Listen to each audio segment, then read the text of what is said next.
A very good morning and welcome you all to the NPTEL online certification course on advanced distribution system analysis and operation. And today we'll be talking about distribution network reliability and how the system reliability enhancement is possible through different technologies. So we'll be focusing on reliability enhancement technologies.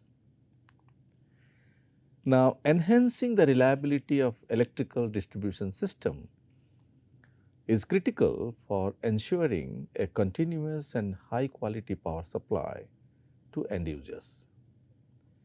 Various technologies and strategies are employed to achieve this goal.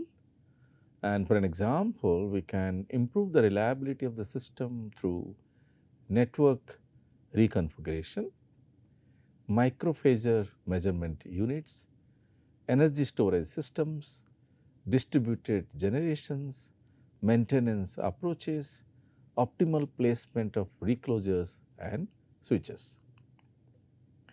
Now, let us start about how we can improve the reliability using network reconfiguration.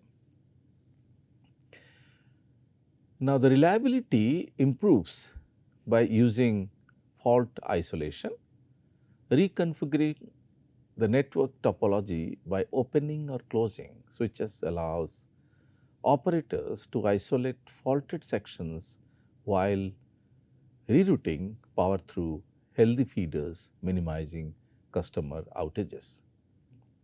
Now, load balancing, redistributing loads across feeders prevents overloading, reduces equipment stress and mitigates voltage instability.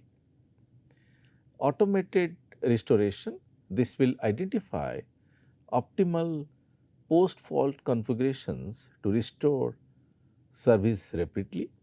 The impact would be reduces system average interruption duration index by up to 20% and system average interruption frequency index by 24%.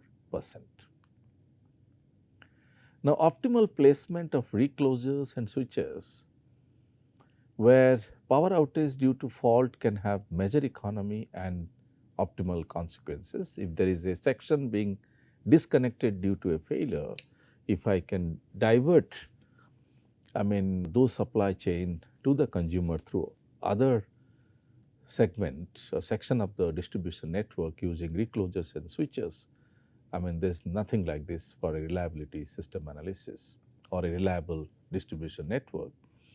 So, reclosers as automatic protective devices enhance reliability by quickly restoring power after temporary faults.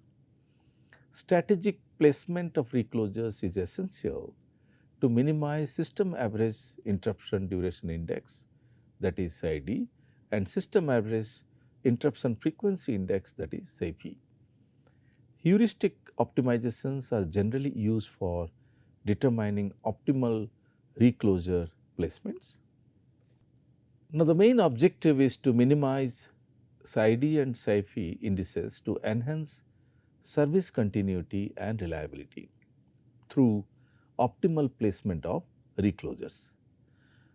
For that, the methodology could be utilizes the IEEE 37 bus feeder as the test system, fault data sourced from ENEL, Brazilian Electricity Regulatory Agency, and 4 scenarios with concentrated fault regions were designed for evaluation. The system is segmented into blocks by the placement of reclosers. Each scenario simulates the system with 1 to 5 reclosers using both 20 and 50 gray wolves. So, you can see the source which talks about mainly optimal placement of reclosers. As you could see, for the reason 1, the lines 2, 9, 10, and for the reason 2, line 11, 12, 13, 24, 25, and this is how the fault concentration occurs. For the reason 3, line 20, 21, 29, 30, and 32, and for reason 4, it is 6, 14, 17, and 27. So, it gives a kind of region and location and how fault concentration takes place on different lines of the distribution system. Now, you could see that how SAIDI for each scenario based on number of allocated reclosers, and there are 4 scenarios, that scenario 1, 2, 3 and 4 is being considered. So what is scenario 1? Scenario 1 talks about reclosers placed as feeder extremities, easy to isolate and best case for reliability. Scenario 2 talks about early reclosure, already isolate fault zones, slightly more complex than scenario 1. Scenario 3, where it talks about first reclosure, isolate distant extremities, consistent pattern with added reclosures. And scenario 4 talk about difficult to isolate, reclosures placed nearer to center, central faults harder to manage. And you could see for the scenario 1, the performance is highest SEDI and SEFI improvement possible. For scenario 2, it's a very good performance. Scenario 3, it is moderate performance, and scenario 4 leading to very, very lowest improvement. And similarly, you can see the evaluation of SEFI for all 4 scenario 1, 2, 3 and 4. Now we can also improve the reliability of the system by putting micro PMUs, so micro-phasor measurement units. So how reliability improves in a system? So real-time monitoring, where micro PMUs provide synchronized GPS time-stamped measurements, 60 samples per second of voltage, current and frequency, enabling precise fault detection and localization. Now the grid visibility, operators gain granular insights into power quality issues, example voltage sag, phase imbalances before they escalate to outages. Now renewable integration, micro PMUs stabilize grids with high DR penetration by monitoring intermittent generation and adjusting controls dynamically. Now, the impact enables autonomous grid adjustment, reducing manual intervention and outage risk. Now, hypothetical scheme of PMUs based protection of a distribution system with microgrid. As you could see, we have a substation, and these are the micro PMUs are being placed at different locations, okay, where a microgrid which has been connected to my main system, and the GPS satellite helps for the data to communicate. So we have a distribution network with different micro PMUs, and they communicate each other, and data can be received and analysis being carried out to make sure the system is not under threat at any given point of time. Now, one more important aspect, putting distributed generations, DGs, in any system enhance reliabilities. Now, different distributed generation technologies, if you see, there could be generators, could be curtail loads, battery storages, solar panels, wind energy, EV chargers, co-generations, flywheels, thermal storage, hydroelectric, and fuel cells. So there are many, many varieties of distributed generations available for a distribution system. So how the reliability improves? Localized supply, that is solar PV, wind turbine or diesel generators near load centers provide backup power during upstream outages, improving average service availability index. So when the power moves from high voltage system to low voltage system, let's say 230 kV to 33 kV to 11 kV and 400 volt three phase. Now, if you have local supply systems like your PV and wind at low voltage level, if something goes wrong in the high level, but still the renewable energies, that is distributed generations, can cater energy to your low voltage network. So that is how we say DG in a localized way can enhance the reliability of the low voltage network during a failure of the high voltage network. Similarly, due to them, actually the energy that flow from high voltage to low voltage a long distance, now because distributed generations are available in the low voltage side, the movement of current at different feeders reduces, because the current doesn't flow a long distance, and hence the distribution losses reduces. And the microgrid support where DGs enable islanded operation during grid failure, ensuring continuous supply of critical loads. So if there is some failure, the microgrid become islanded or islanded mode of operation where the local generations cater the local important loads. So case study shows the SID improvement of 30 to 50% in the system with optimally placed distributed generations. Now, similarly, we can also feel that if you have storage devices, energy storage devices, probably the SAIDI and SAFE is again going to improve in any system. So, starting with backup power, batteries supply critical loads during outages, bridging gaps until grid or DG power resumes. So, if there is some energy source fails, your battery can cater your consumers. So, the reliability improves till the time your generators come back to action. Peak saving, energy storage systems reduces feeder congestion during high demand, preventing overload induced failure. So, whenever there is overloading or peak requirement, during peak the battery can discharge. So, the peak can be saved. Renewable smoothing, ESS mitigates solar or wind variability, ensuring stable grid operation. Impact, combined with the DGs and ESS, can reduce ENS, expected energy not supplied, by 25 to 40%. Moving to reliability centered maintenance approach, to develop a probabilistic reliability centered maintenance, that is RCM framework, that economically prioritize components for preventive maintenance PM using a three-state Markov model. Now, the maintenance policy, the approach considers a performance-based regulation, that is PBR, environment where utilities are financially incentivized or penalized based on reliability performance. The model balances corrective maintenance CM after failure and preventive maintenance PM before failure. Components are prioritized based on their impact on customer outage cost and budget availability. Now, the three-state Markov model, which talks about components can be one of the three states, that is healthy state, minor fault, and completely failed.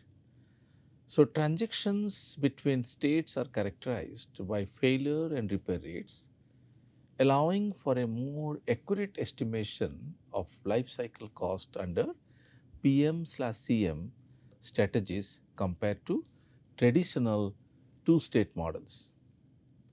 Optimization formulations, objective functions, where we have to minimize the customer's interruption cost plus customer's PM cost plus cost of CM and cost of energy not supplied, that is CNS. So, the whole cost that need to be optimized, that is minimized, with a constraint of PM budget limit, load flow and thermal limit, and voltage and current bounds. Now, this problem can be solved using either GA, genetic algorithm. A few authors have used it in MATLAB, and R2017B. Binary variables determine which components receive PM. Load flow equations solved for each contingency using the forward backward sweep method. I am very confident that you all must be knowing what is forward backward sweep load flow method, and you can refer a textbook very popularly by Krusting. Chapter number 10 talks about forward backward sweep load flow algorithms, and you can understand how the voltage solution of a radial distribution system can be determined. So, in which a test bus system, Roy Willington test system, RBTS, it's a 4-bus system with commercial, industrial and residential loads, and data includes fault rates, repair, maintenance times and customer types.